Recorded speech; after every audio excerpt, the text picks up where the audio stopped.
Good afternoon and welcome back to the University Club. Hello, everyone, and welcome to What Matters to Me and Why. I'm Vanessa Gomez-Brake. I serve as Associate Dean of Religious and Spiritual Life here at USC. And March is a big month here. We've reached that midpoint in the semester, and I know many of you students are looking forward to spring break coming upon us here soon. I'm looking forward to it too. And of course, because I work in religious and spiritual life, I'm aware that for our Christians, we're deep a week into the season of Lent. We're also on the cusp of Ramadan, and soon enough, as April comes, we'll be in Passover. And so I'm bringing this up, of course, because with this holy season comes the fact that I won't see you again until April 19th. We're going to wait till mid to late April to hear from Athletic Director Mike Bone, which will be the last of our What Matters to Me and Why events this semester. And before I continue on, of course, it's Women's History Month, so let's give it up for the women. I really don't mean to compete with some of the kickoff events, but right now, I think President Full is offering a virtual event, which I look forward to watching later today on YouTube, and I hope all of you do too. But for today, our speaker series represents a creative solution to an important problem in the university setting. It's this separation of the intellectual life from the personal and the spiritual life. What matters to me and why? It offers us, the Trojan family, an opportunity to hear from USC faculty and administrators in a different way. Rather than lecturing on just an area of their expertise or research, we invite speakers to share their whole lives with us, their journey with us, telling us pieces of themselves that perhaps don't come through in the classroom or other professional spaces. So once a month during this Wednesday lunch hour, we get to listen in as they reflect on the values, the beliefs, and the motivations that have shaped their lives up until this moment. If you would like to nominate a member of the USC community to speak at a future event, just as Anita was nominated to speak today, then please do email me or visit our website and you can complete an anonymous nomination form. And so that website is orsl.usc.edu. You can also visit our website or our YouTube channels to view past recordings of many of our speakers. And if you're not already on our newsletter, please sign up at the table at the front or even follow us on Instagram at USC Religious Life. All right, that's it for me in terms of announcements. I know we're deep into our lunches, though actually do me a favor. If you haven't opened your potato chips, open them now. And maybe even pour them on your plate. I don't know. Thank you, because I think I'm about to do that as I step away from this mic. Appreciate it. Sit back, relax, grab another sandwich if you like. And know that at the end of the talk, we'll take about 10 minutes for Q&A. So have your questions ready so that when I come at you with a mic, you're ready to ask. And do wait for the mic. That way everyone can hear you. So today, to introduce our speaker, we have Siobhan Dyer joining us. He is an alum of the USC School of Dramatic Arts. Siobhan is also employed at SDA, serving as their conservatory coordinator and director of DEI. So no doubt he works alongside Anita in their DEI office, but he told me he also has had the pleasure of having her as a professor while an undergraduate. So I look forward to knowing more about Anita via Siobhan. So let's welcome him to the podium.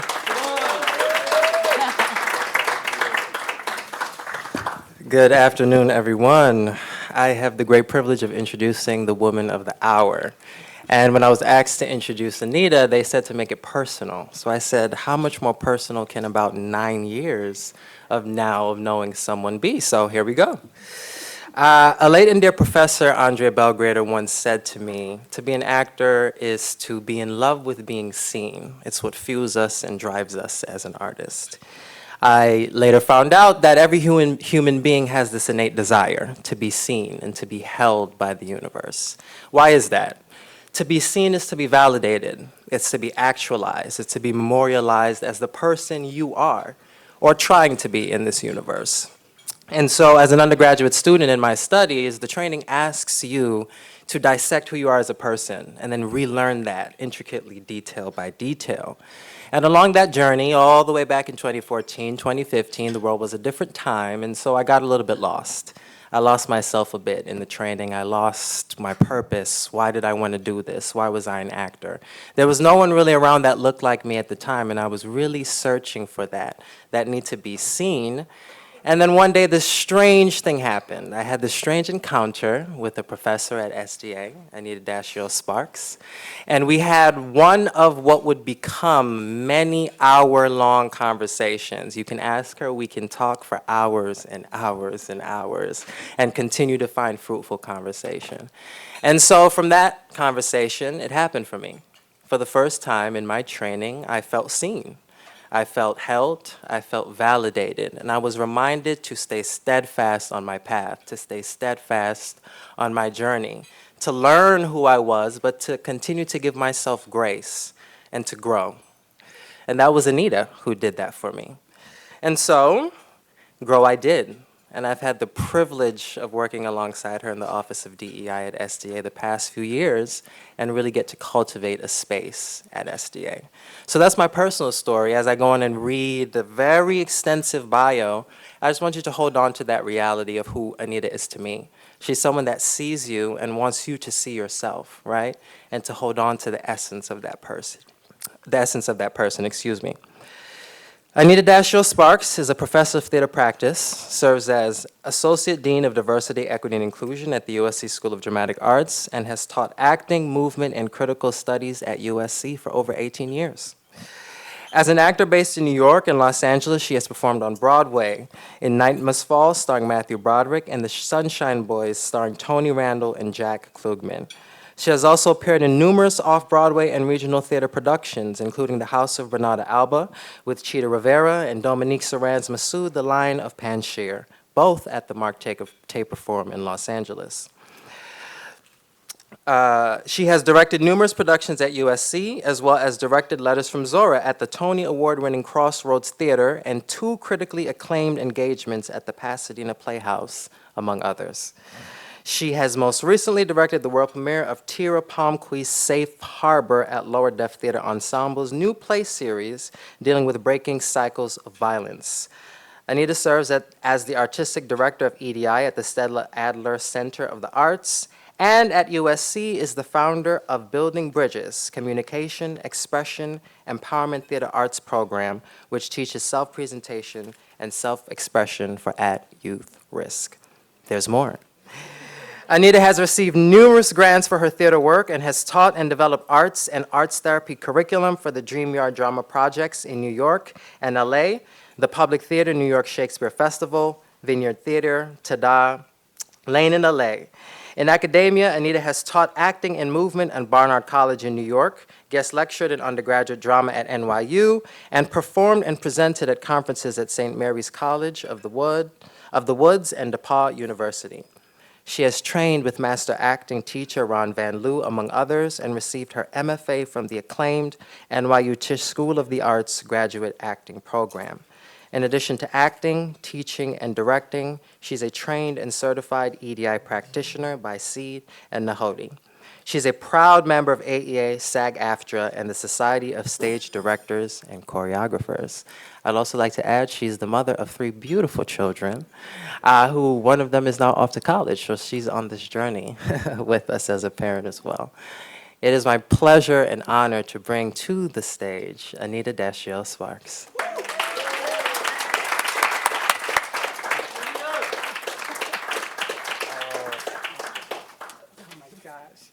I was like, who's that woman? As I was sitting there listening to that. Thank you so much.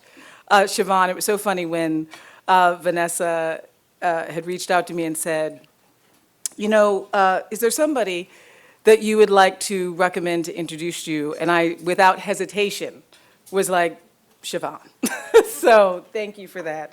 And thank you to the Office of Religious and Spiritual Life and this wonderful program of what matters to me and why, and extending a gracious invitation for me to share a few words about my journey here. I appreciate the gift of your time and your attention. Well, the first thing that matters to me today, that it being March 1st, similar to what Vanessa offered, it means that we really are at an intersection of note on our academic calendar, our seasonal calendar. We've just completed Black History Month, and we've just begun Women's History Month today. So before we begin, I would like to sing, Lift Every Voice and Sing, in honor of the intersectionality that I embody of being both Black and female. I'm gonna have a little tea.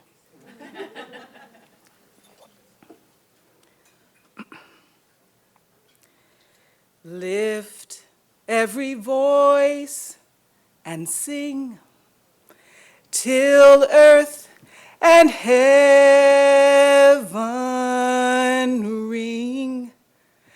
rings with the harmonies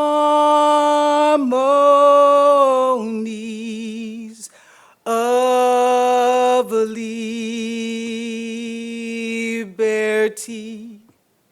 Let our rejoicing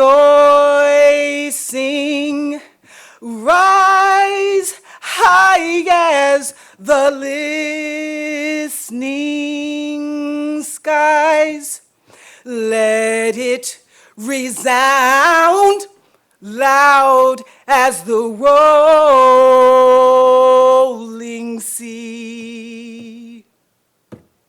Sing a song full of the faith that the dark past has taught us.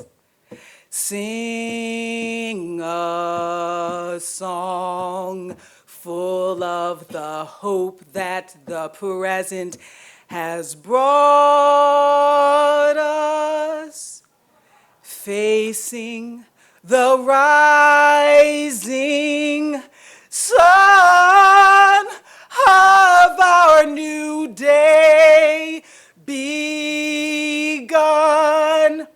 Let us march on till victory is won.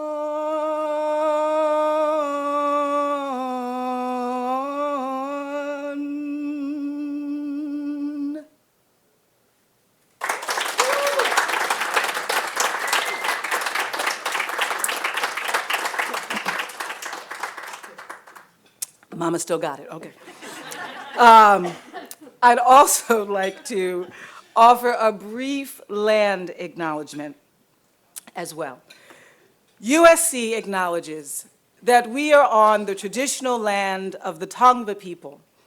For thousands of years, the Tongva people lived on this land that we occupy today and were considered the most powerful indigenous peoples to inhabit the Los Angeles basin.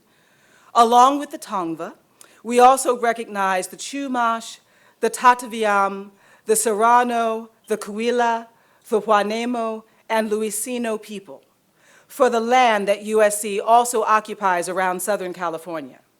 We pay respects to their elders past and present, and we invite you to just take a moment to consider the many legacies of violence, the legacies of displacement, migration, and settlement that bring us all here today. And please join us in uncovering such truths at any and all events. So with that, I offer you today my river stories. It is believed that in many cultures, the ecosystem of the environment, the land, the water, the air, and the earth are bearing witness to and deeply affected by the actions, the choices, the behaviors, and relationships of humanity. This afternoon, I invite you to bear witness as I share the journey of my river stories That is, I would like to share just a few seminal moments of reflection, of discovery, of growth, challenges, and life lessons I have learned during my journey. I offer my river stories, my lived histories, or my testimonies as reflections of the core pillars or values that guide and order the steps of my life. They are my rivers of faith, family, service, education, and taken together, they all flow like a beautiful tributary into creating the river of my art and creativity. As an artist and storyteller, my experiences will be remixed, reimagined, and remembered through narratives, song, poetry, and visual images that compose the soundtrack and the mosaic of my life. This is one of my favorite poems of all times, The Negro Speaks of Rivers by Langston Hughes. I've known rivers, ancient dusky rivers, my soul has grown deep like the rivers. I had the opportunity to hear Maya Angelou, one of my sheroes, speak at Bovard Auditorium in early 2002, not long after I arrived in Los Angeles and planted roots right here at USC. The theme of her message that evening was simply, compose your life. Miss Angelou challenged those of us present that evening to have the courage, to have the fortitude, the backbone, to compose your life and to fill it with people, to fill it with love and joy and purpose, with something that is worth value to you. That's what's most important, she said. And so I was really inspired by those words. I was inspired by that call to action, that I created a movement in acting exploration based on the concept that I actually still teach to this day in my various classes. But that challenge that Maya offered that night rings as true today as it did almost 20 years ago now. One of the things that I definitely wanted and desired in my journey to have in my life as I composed it was to really have a loving, supportive family. That desire was instilled and modeled in me so beautifully by my parents. There they are. Oh, they're a good-looking couple. Come on now. My mom used to say, you know, you ain't gonna catch no flies. You ain't gonna catch no flies on me, right? You didn't catch any flies on my mama nor my papa, and they were always color coordinated. Okay, don't sleep on that royal blue. Do you see that blue? That was intentionally crafted. And they dressed like that all the time. They were simpatico like that all the time. Married for over 42 years. So I was the baby girl of that family, and I reminded my sister Anita and my two elder brothers, Charles and Phil Jr., of that coveted position as often as I could. Besides my husband and soulmate and the love of my life, sitting right there, USC alum Anthony, yeah, let's give it up for the brother. USC alum Anthony Sparks. It takes a village. We can't do this alone, and I wouldn't ever want to try. My parents truly were my biggest cheerleaders, with the exception of this man sitting right here. They knew that my dreams and my aspirations were just so much larger than the small town of Severin, Maryland, where I grew up, could hold or provide for me. They never missed a performance, whether I was acting or directing a play. They believed that being called to be an artist as a profession is noble. They believed that it was sacred, along with being incredibly challenging and incredibly unpredictable, right? But they believed in me, and they allowed me to go to college and study whatever I wanted. They believed that I would prosper and succeed in building a life as an actor, as an artist, which I never, ever took for granted, because the fact of the matter is that I went to school with many of my peers who did not have the same support and did not have the same assurance in that pursuit or that endeavor. So I try to never underestimate the power of belief. The power of belief in yourself and the power of that belief when you extend that towards other people. The act of believing can change and transform your life. And as Maya believed in composing your life, my mother believed in living out loud and archiving and preserving those moments and memories and experiences of your life. She was a teacher of math and science, actually, through and through, in profession and in life, and she kept very meticulous, organized files with examples of the schoolwork of myself and of my brothers from K through 12 and college. I kid you not, it was all right there. She kept our artwork, she kept our press releases, play bills, reviews, certificates, you name it, she had it. And a few years ago, I actually found a picture of me performing on a show on a stage, and the written description below the picture read as follows: I am going to perform on Broadway. Well, I'm pleased to share that my prophetic vision of the third grade self became a reality twice over. And I made my Broadway debut 3 months after graduating from earning my MFA from NYU. I truly believe that I was able to arrive on Broadway as I did in part because I was carried there by a river of support that was and still is my affirmatively Black and loving family with joy. Okay, take that in right there. Got a good man, I got a good man. So things might get a little different now, but I have to say, and Vanessa mentioned this earlier too, like, you know, in the 20-some years I've been here now over 20 years. And there's not often moments and times that I can recall, as she said, where you have a space, like a thoughtfully, intentionally curated space, where people are allowed to bring the different aspects of themselves, the intellectual parts of themselves, the academic parts of themselves, the artistic parts of themselves, and the spiritual and religious parts of themselves. So I so appreciate that, because that, in my opinion, is really an act of liberation. So what I want to say from my own journey is I'm going to talk right now, unapologetically, about something that we don't always get a chance to acknowledge in these academic and artistic spaces. I'm going to talk about faith, and I'm going to talk about the role of the theater as being holy. Holy theater, or what the renowned theater director Peter Brook calls the art of making the invisible visible. And this is a quote that I have.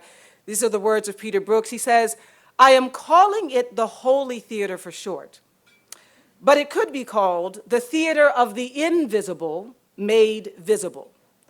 The notion that the stage is a place where the invisible can appear and it can have a deep hold on our thoughts. So connecting those dots in my own personal journey in relationship to this dynamic, before my Broadway debut, I was working as a telemarketer. Raise your hand if you have worked as a okay, there it is. There it is. Many of us in the space worked as a telemarketer, right? I had started to refine my sales pitch techniques. I was earning a really pretty good commission. However, as the diet and weight loss product that we were peddling at the time was starting to become more scrutinized and questioned for its health benefits, I started to feel conflicted.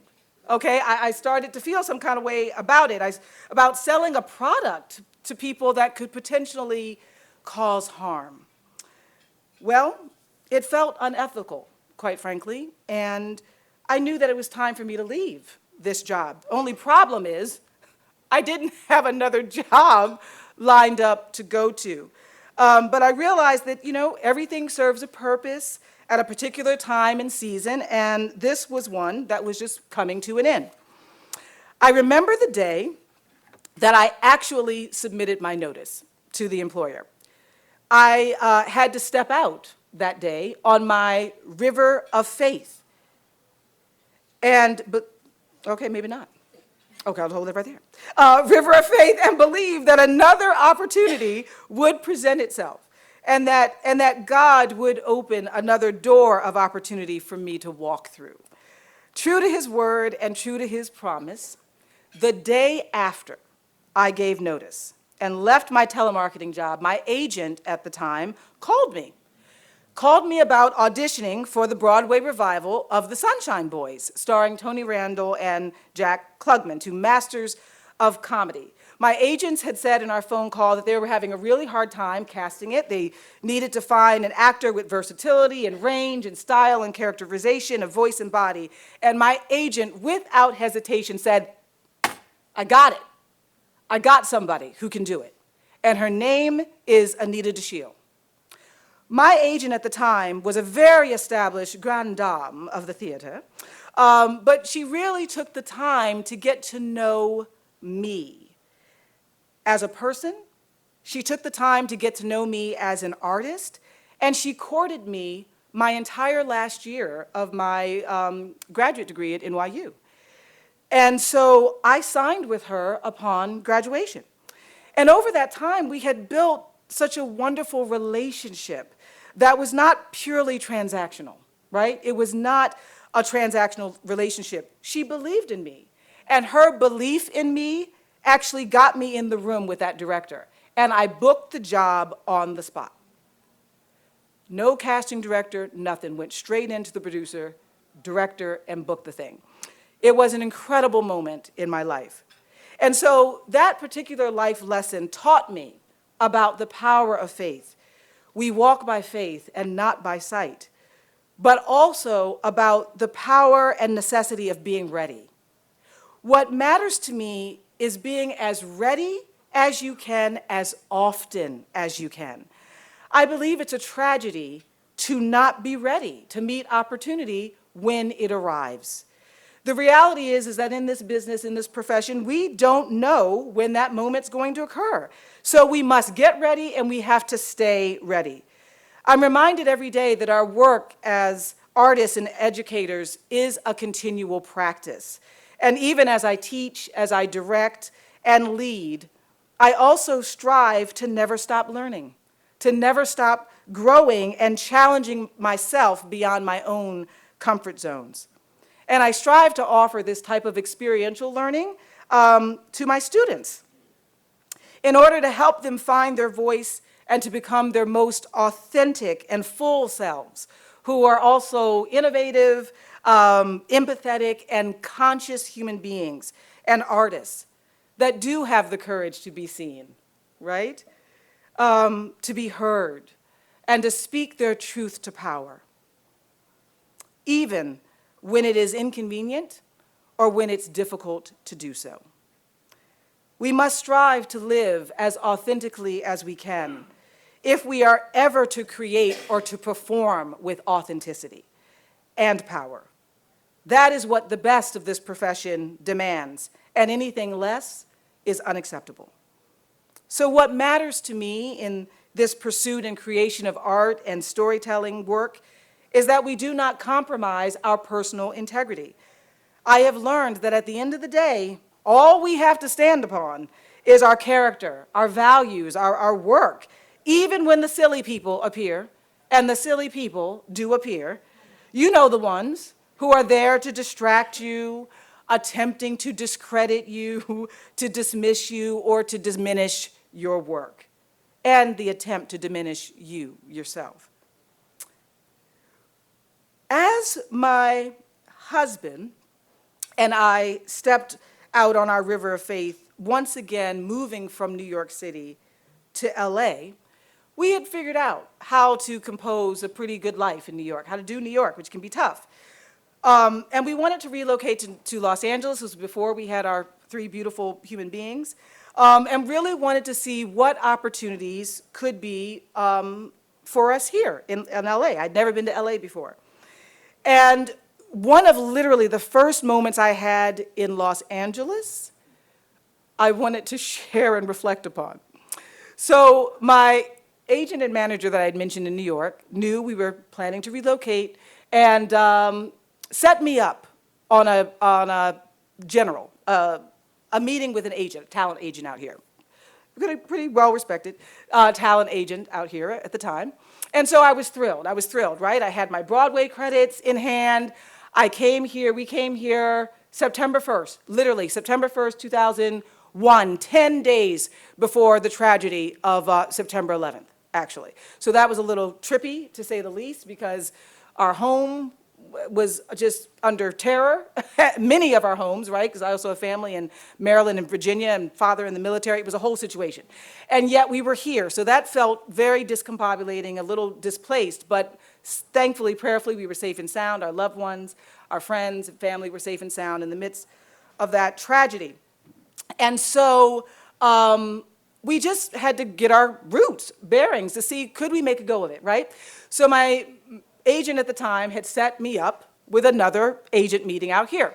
So I went in and I had a general for the Friends television show. So I actually had booked my first television show as well in that short amount of time before I went to meet with the agent. So I said, okay, I'm rolling deep. I've got Broadway credits. I got a guest star on Friends. How many people who look like me appeared on Friends in the time that show was on the air? Come on now, I'm just trying to tell the truth and shame the devil. We got to tell the truth and shame the devil sometimes. So I was like, I am rocking it, walking in with power. I was excited to meet them. They were excited to meet me too, at the junior agent, right? Okay, I get in the room. And it all started very well. And then it turned left in about a minute's time. And this is how it turned left. The owner of the agency, who was participating in the meeting, along with the junior agent, and his assistant, Kitty, who remained silent the whole time, looks at me and says, oh, this is all very good, very good, very good. You know, I know the Broadway directors that you've worked with, I recognize them, that's very good, very good. But you play upscale, don't you? I mean, I couldn't send you out to play a crack hoe. I mean drug addict. Now could I? Yeah. Rarely am I rendered speechless, but in that moment, I genuinely didn't know what to say. Because I couldn't believe that in the span of like a minute, that such a racist and misogynistic and classist comment had been made and projected towards me. And it had been projected towards me in an attempt to dehumanize me, to diminish and belittle my accomplishments, to question my authenticity and being able to play those kinds of roles just because of how this body represented and walked into the space, into the room. And so after I collected myself and I said, self, I looked at him and I said, well, Martin, if what you want to know and are asking about is my versatility and range as an actress, well, I can absolutely speak to that. As you see, my resume shows that, yes, I can play the doctor, the lawyer, the teacher, the so on and so forth, the professionals, as you are characterizing it, but I also can play people who do not come from that particular walk of life. I have played and played effectively on stage people who are addicted to drugs, people who are addicted to alcohol and substance abuse. I've portrayed individuals who have been victims of rape and assault, and I have done so brilliantly, if I do say so myself, right? I can do it. And he was like, oh, no, no, no, no. That's the theater. Nobody would do that on film. That wouldn't hold on film. And I was like, well, actually, Martin, that's not really true. That's not really true. And I cited at the time Halle Berry, because that was actually at the moment when she had done a scene that was less than 5 minutes long in Monsters Ball, right? And just the world was rocked and was like, who is this person, right? And did like the Jungle Fever, where she played the person who was addicted to crack cocaine. Again, people had never seen her do that kind of work, right? And so I cited that as a point of example. And then he said, if you couldn't add insult to injury, well, if you look like Halle Berry, I mean, you can play anything. I said, okay. I said, well, clearly, we are not in alignment. We're not in alignment. So I thanked them for their time, and I gathered myself, and I left out. I felt in the moment that I handled the situation relatively well. I felt like I did speak up for myself, but as I went out onto the street, my husband, in our little Ford Festiva, who was just sitting, our little Ford Festiva, was sitting there waiting for me, and he was like, Anita, what happened? And so I told him what happened. He was like, do we need to go back in there? Do we need to go back in? And I said, I think it was good, I think I handled it. And I said, but you know what? Actually, I do want to go back in. And we can walk back in together. I said, but what I need you to do is, you got my back, I know you got my back, you hang right there in the lobby.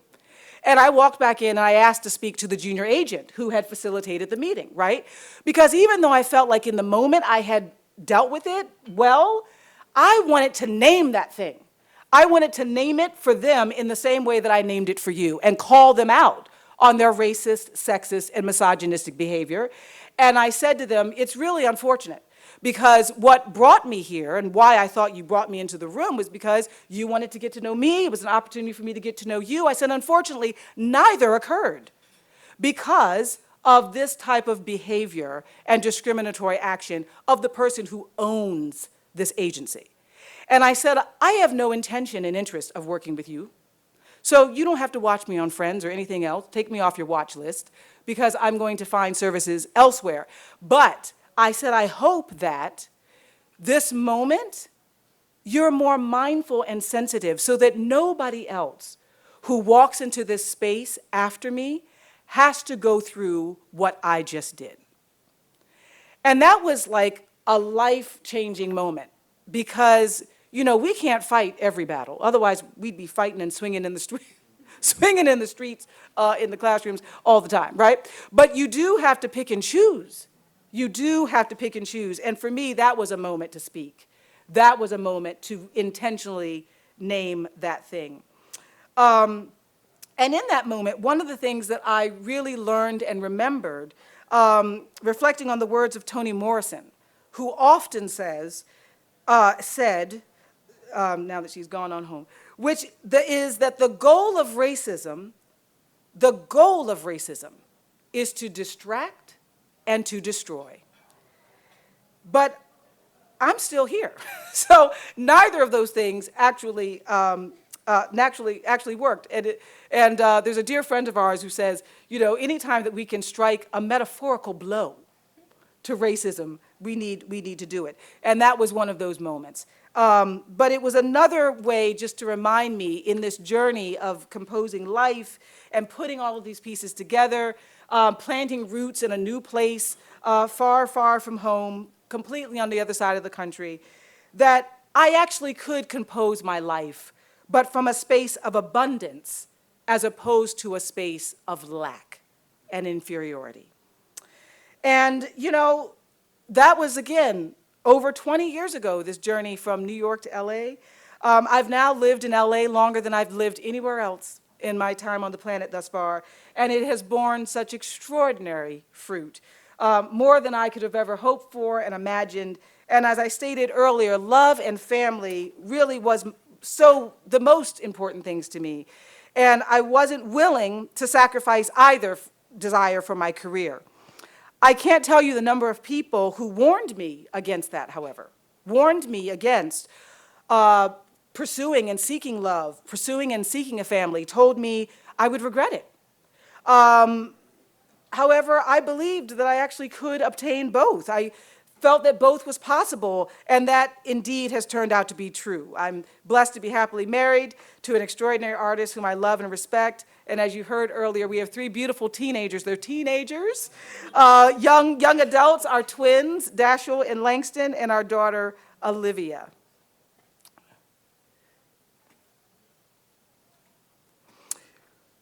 One of my undergraduate experiences, and this connects to the series of images that I'll show of my family and in relationship to this moment in time. I had the opportunity to travel to Ghana as an apprentice to my dance professor at the time. As part of my minor, my undergraduate education, I minored in dance, with a specialization in West African dance and culture. And it was a study abroad experience come true. I was scheduled to go during my summer between my junior and senior year. However, I didn't go because I actually booked my first professional gig in the DMV area. So that job changed the trajectory of my professional life. But I had always harbored this interest to want to take a journey to Africa. Well, as fate would have it, many, many years later, I received an interdisciplinary cross-cultural leadership research grant from the USC Provost Office that took me to Ghana after all. It was an extraordinary opportunity that I had a chance to share with my entire family. We traveled along with the NAACP delegation as part of the Year of the Return. We traveled in August of 2019, and we embarked upon such a spiritual, cultural, and historic pilgrimage to the motherland. We paid homage to our ancestors whose sacrifice, resilience, and courage and strength allowed us in this generation to actually make the voyage in return and to make the voyage by choice. So we started in Jamestown, Virginia, in DC, actually, at the beautiful African American History Museum. And then we went to Jamestown, Virginia, and then traveled to Jamestown, Accra in Ghana. And it's hard to explain the blood memories and the sites of memory that we individually and collectively experienced. We traveled as a family to the place where our families were first destroyed. This was a transformational moment for all of us, and just reinforced the notion that Black family, however you choose to define it, is also an intervention. What a gift to share with our children, to experience the breadth and depth of history and culture that did not begin with enslavement, bondage, or oppression. And our kiddos had the opportunity to meet and speak with the elders, the kings, the queens, participate in ceremonies and rites of passage, passed down from one generation to the next, which was just a joy. It was just a wonderful way to just be reminded of our ancestors and all the rich shoulders that we stand upon. And this is an image of one of the chamber of the underground dungeons in the slave castle, at the Elmina slave castle. And when I was there and in that moment of that space in that room, you literally could feel their presence. And it just reminded me of just the words of, I mentioned Toni Morrison earlier, of baby Suggs from Beloved. And the simple saying of here in this place, we're flesh that weeps, flesh that laughs, flesh that dances on bare feet in grass, and that we can love it. We need to love it, because yonder they do not love your flesh, they despise it. So we need to love our hands, we need to love them, we need to raise them up and kiss them, to touch others with them, pat them together, stroke them with your face, because they don't love that either, but we've got to love it. We've got to love you. This is the prize. And at the end of that journey, we actually had a chance to find out who our African ancestral lineage is on my maternal side of the family. And so we're like 98% Yoruba and Fulani, Nigerian culture and heritage. So that was a journey that I found and discovered in that moment. And, you know, as I get ready to close things out, this is my crew. And as Siobhan said, yes, I've got one that is a college student on the East Coast at the moment. But we all were there together to shepherd her on that journey and that beautiful transition as a family, which was really extraordinary. And, you know, the last thing that I just sort of wanted to say is that the rivers of art and advocacy, that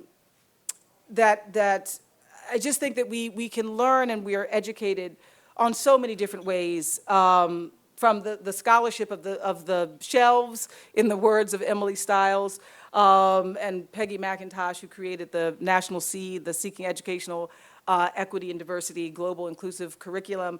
And we can honor the scholarship of the selves and that qualitative data in our journey. And that the power of image and representation matters so much to me in my art, my work as an educator, as a teacher, as Siobhan said, and as I lead as an administrator in everything that I do.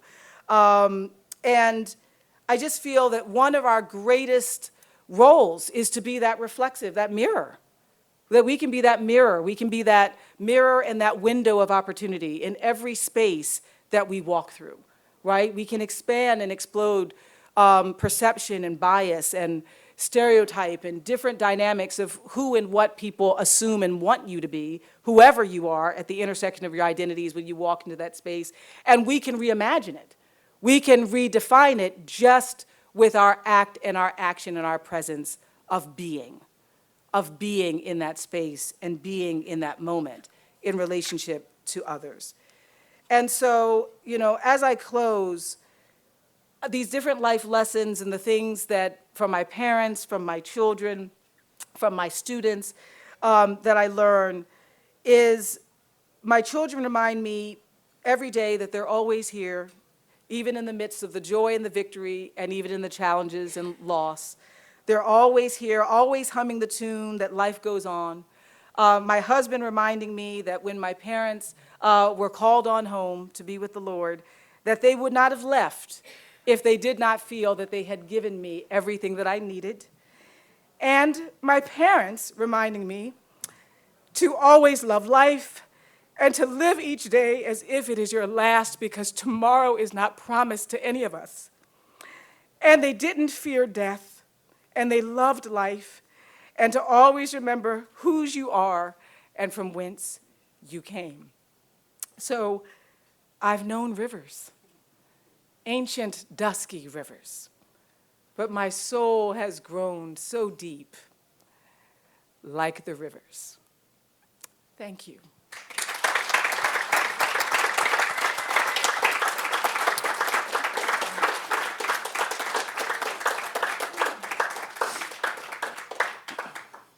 Thank you so very much for offering your story and so many deep, meaningful moments from your life. It truly is a gift. We have just a couple minutes, and so I do want to offer, if there's one question that we want to leave off with that is lingering with anyone who would like to ask. Yeah, I don't have any questions, but I'm very inspired of your story. Thank you. Oh, thank you. Thank you. Thank you. Hi, Anita. Hello. Hi, Landon. You really inspire me, and I feel like I've only known you, I've actually known you a couple years, but it feels like you've always kind of been this way, this very wise kind of like this shall pass, like just, you're always like a rock, like a pillar, like I feel like you're very stable, you're very wise. Were you like this as a student in how did you, what practice, like how did you? Oh, you mean in my youth? I guess, is there any thinking or like in my shoes as an undergraduate that you're like not regretful of like, but like that you wish you had this mindset now? Back, I don't know what I'm trying to say. Yeah. No, I appreciate that question. I think that, I will say that I did have, even then in my undergraduate sort of experience, a sense of purpose. Like I will say that. I feel like I had said earlier that my parents were willing, they were like, go study, we'll pay for it, we'll support you in doing whatever you love to do. And I, with that wonderful sort of support, for me, I personally felt like it was a responsibility. Do you know what I mean? Like I was like, okay, if I'm gonna have access to that, then I need to really make the most of it. To seize everything that I can from it, just to soak it up, you know what I mean? Even small things, to not take for granted any of what's available, and what was available to me at the time when I was an undergrad. So I was everywhere all the time at once. And like a little bit of an anomaly, because my undergraduate experience at the University of Maryland reminds me so much of our BA theater program here, because it was like a liberal arts situated within a larger research university. So I was a theater major, but at BA we didn't have BFA. We had master's students, but not BFA. And during that journey, I knew I wanted to act, and that's what brought me there. So I did that track, but what I didn't know was that I was gonna fall in love with theater history and criticism. Like, I didn't know I was gonna fall in love with it. One of my mentors and teachers was Harry Elam Jr., who's one of the seminal African-American scholars in African-American theater, dance and performance, and his protege, Frank Mundy. So when I think about, I didn't know I was gonna do that. I did that whole track. I did the whole directing track. I lived across the street from the performance complex at University of Maryland. It was in the honors dorm. I was in the honors dorm. I got an interdisciplinary certificate, right? You know what I mean? So people looked at me like I had two heads, because they were like, wait a minute, if you want to be an actor, that's what you came here for, you're only supposed to act. And only to be able to act and to act well, you got to do that 24/7 and leave everything else behind. And that is a lie. I'm here to tell you that's a lie from the pit of hell. It's a lie. Hear me clearly. Do you know what I mean? All of that interdisciplinary that you can imagine fed and informed my work as my understanding and learning, and informed my work as an artist, and it informed my work as a human being. So, and just living life, being in point of connection and point of relationship to each other. That matters. That's so important, because it feeds you. We got to feed our souls. We got to nurture. We got to feed. Otherwise, we're not going to have anything to give. So that, now in my 50 years young, I am now really, though, I will say in all earnestness, what I just said, of realizing that in my younger self, now in my wonderful older self, of really making sure that I do that in terms of the dynamic of self-care and health and wellness and balance and all of that, which when we're younger, we can be a little, the balance of that can be a little off. So I will say that what I didn't know then that I know now, that I could say and speak is, live as fully, take advantage of everything that you can, seize it, and take care of yourself in terms of your health and well-being. What a great message. Well, on behalf of the Office of Religious and Spiritual Life at the University Club, the Dornsife School, and thank you to SDA for really showing up today. And thank you, Anita. Let's give it up. Woo, woo, woo! I'm just putting this is one of my favorite photos.